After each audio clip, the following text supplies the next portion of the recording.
The word translated as revelation is the apocalypse, and it means the unveiling.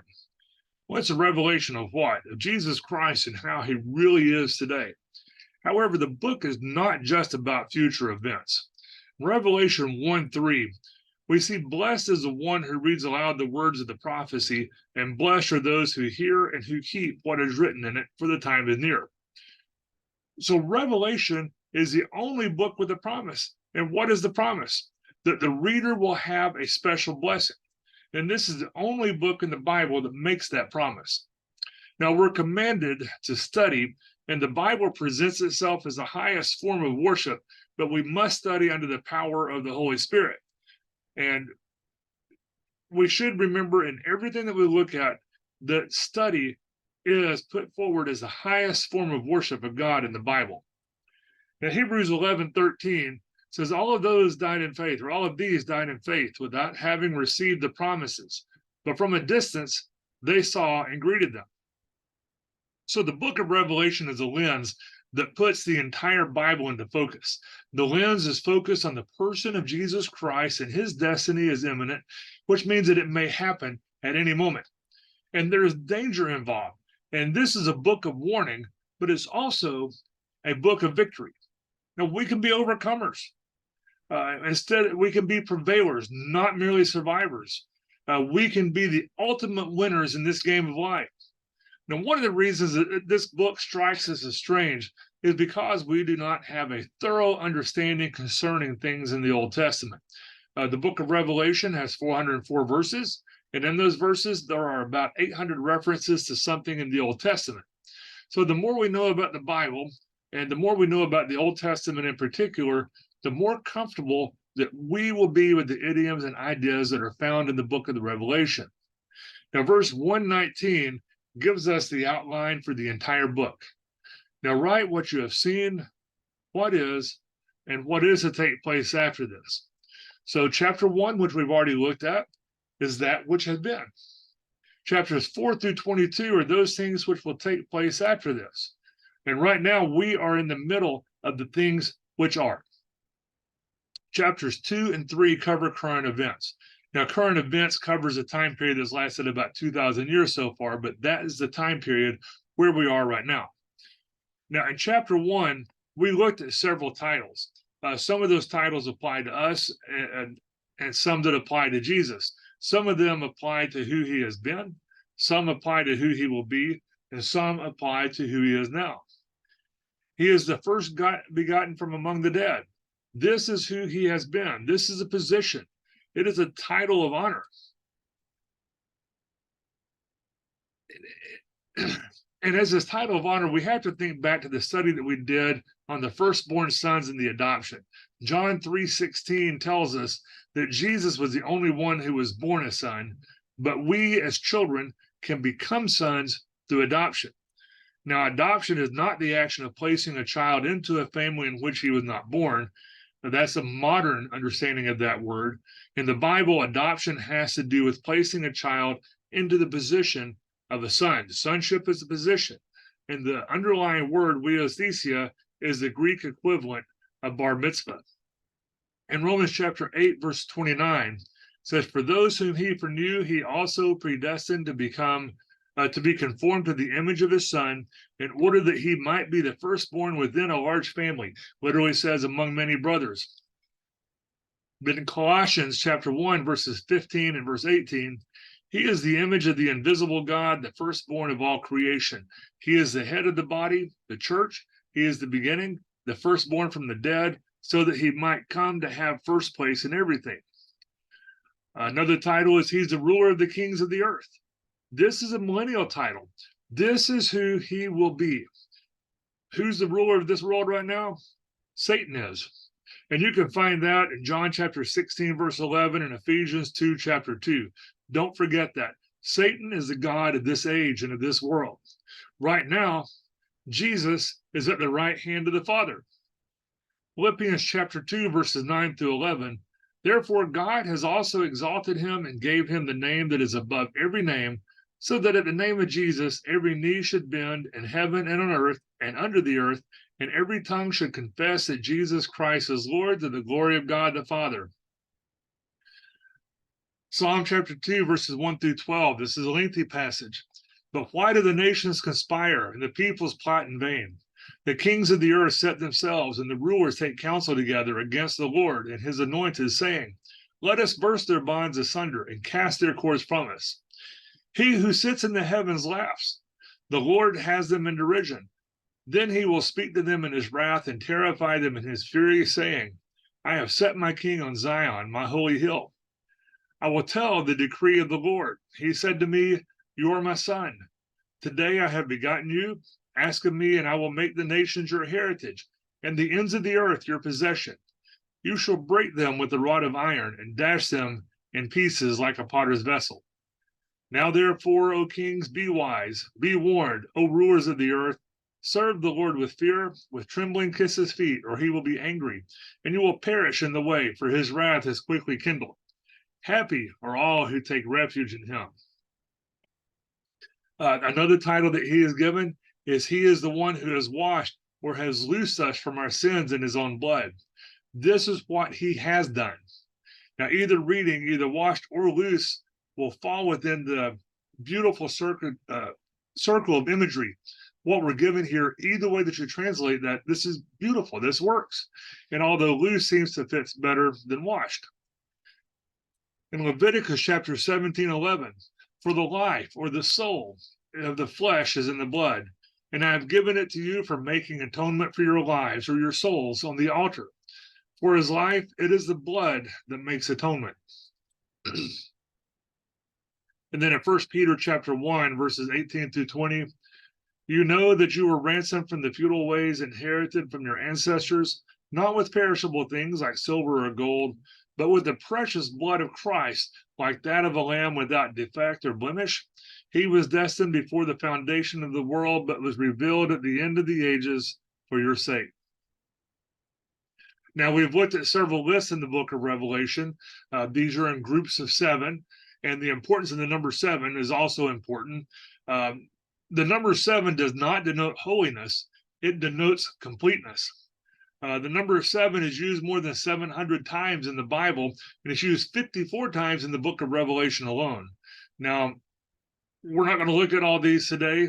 I would encourage you to sit down and look at them. They're all important, but we don't have time to do that in this session here. Now, there are 7 churches, there are 7 stars, there are 7 spirits, 7 seals, 7 trumpets, 7 vials, and several other 7s. The important thing here is the 7 stars, what we're looking at, the passage where we are right now. The important thing is the 7 stars and the 7 lampstands. The 7 stars represent the 7 angels, and the 7 lampstands represent the 7 churches. Revelation 1:20. As for the mystery of the 7 stars that you saw in my right hand, and the 7 golden lampstands, the 7 stars are the angels of the 7 churches, and the 7 lampstands are the 7 churches. In the Bible, stars are used frequently to refer to angels, and stars are given to us for a purpose. Genesis 1:14, and God said, let there be lights in the dome of the sky to separate the day from the night, and let them be for signs and for seasons and for days and for years. As we've studied briefly in the past, God left us a message in the stars. He gave this message to mankind. Arabic tradition teaches us that God taught Seth, Seth taught Enoch, and so on. However, the message became corrupted, and through Babylonian influence, we have the charlatanism that we call astrology today. It was a valid message, and it was corrupted. Now, no matter how it's been corrupted, the original message as it was given is relevant, and it permeates the entire Bible. In summary, there are 12 signs in the Mazzaroth, each one occupying 30 degrees of the sky. Each main sign has 3 decans that occupy 10 degrees each, and then each decan further expounds upon the main sign. Interestingly, axial progression takes about 28,000 years, which is roughly about how long humans have been around. Now, since the Mazzaroth forms a circle, how do we know where to start? Well, in Egypt, they uncovered a star chart showing the Mazzaroth, and there's a sphinx painted on it with the head of the woman pointing to Virgo and the tail of the lion pointing to Leo. Virgo has to do with the Virgin Mother, and the decans have, in that sign, have to do with the desired son, the man God who has sacrificed himself, and the coming one who is a combination shepherd and harvester. Does that sound like a familiar story? Now, Jewish tradition teaches that the 7 stars that are spoken of in this verse in Revelation represent Ursa Minor. Now, Ursa Minor is a decan in the sign of Cancer, which is the next to the last sign, coming just before Leo. Jesus is virgin born, and he will end as the victorious King of Kings. But before that comes the gathering of his people, which is what the sign of Cancer is about. The Hebrew name for Cancer is Sartan, which means he who holds or binds. And it represents the time when God's people will be gathered into one sheep pen. Now, the names of some of the stars in this sign mean a multitude, sheltering, assembled, kids or lambs, and lifted up. Now, both Ursa Minor and Ursa Major are decans of Cancer. Ursa Minor represents a sheep pen with sheep going in and out. It represents the parable of the sheep and goats and the final harvest of humanity into groups of sheep and goats at the end of the age. Now, Ursa Minor indicates the unruly goats or the rebellious people with sinful hearts who barely escape the final wrath. Ursa Major, incidentally, represents faithful sheep who are gathered into a secure pasture to inherit paradise. Now, both Ursa Minor and Ursa Major are comprised of 7 stars each. In verse 20, the 7 stars are angels of the 7 churches. He holds these stars in his nail-scarred hands. In verse 13, we saw that this one that is being spoken of is in the midst of the churches. Yet he holds the churches in his hands to protect them. Now, some stars are faithful. Daniel chapter 12, verse 3, those who are wise shall shine like the brightness of the sky, and those who lead many to righteousness like the stars forever and ever, or for the age and further. Now, some stars are false.